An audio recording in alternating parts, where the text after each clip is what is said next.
पाइएगा आप? देखिए, पहली चीज तो यह है, इस नो कॉन्फिडेंस मोशन का उद्देश्य क्या है वो समझ लीजिए। 4 बड़े उद्देश्य हैं। पहला उद्देश्य तो यह है कि सरकार बार बार ये कह रही है कि सरकार बहस चाहती है सदन चलाओ, सरकार बहस चाहती है सदन चलाओ, और विपक्ष हम शोर मचा रहा है, इसलिए सदन नहीं चल पा रहा।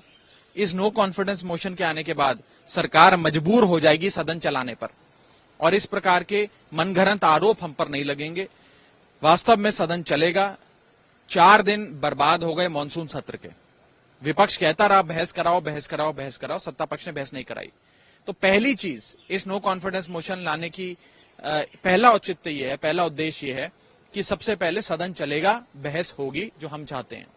दूसरा महत्वपूर्ण बिंदु, ये नो कॉन्फिडेंस मोशन इसलिए भी लाया जा रहा है कि एक विस्तार से एक लंबी चर्चा हो, एक लॉन्ग ड्यूरेशन डिस्कशन हो, 5-7 मिनट की खाना पूर्ति वाली चर्चा ना हो। तीसरा बड़ा उद्देश्य इस बहस का कि सरकार को आज के जो ज्वलंत मुद्दे हैं उन पर जवाब देने के लिए मजबूर होना पड़ेगा नो कॉन्फिडेंस मोशन के जवाब में। और चौथा और बड़ा उद्देश्य, ट्रेडिशनली और कन्वेंशनली ये देखा गया है कि नो कॉन्फिडेंस मोशन की समाप्ति के पहले प्रधानमंत्री जी खुद सदन के भीतर आकर नो कॉन्फिडेंस मोशन पे अपने विचार रखते हैं, देश को संबोधित, सदन को संबोधित करते हुए देश के ज्वलंत मुद्दों पर अपना वक्तव्य देते हैं।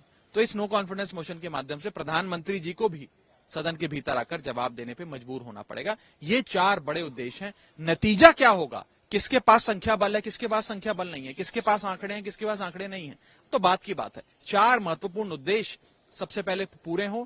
और बहुत बार इस प्रकार के लोकतांत्रिक हथियार, ये पार्लियामेंट्री इंस्ट्रूमेंट्स देश के लोकतंत्र को मजबूत करते हैं, कमजोर नहीं करते। इससे देश का लोकतंत्र मजबूत होगा, वास्तव में बहस होगी, सत्ता पक्ष और विपक्ष आपस में देश के गहन मुद्दों पर, खास तौर पे मणिपुर पर चर्चा कर पाएगा।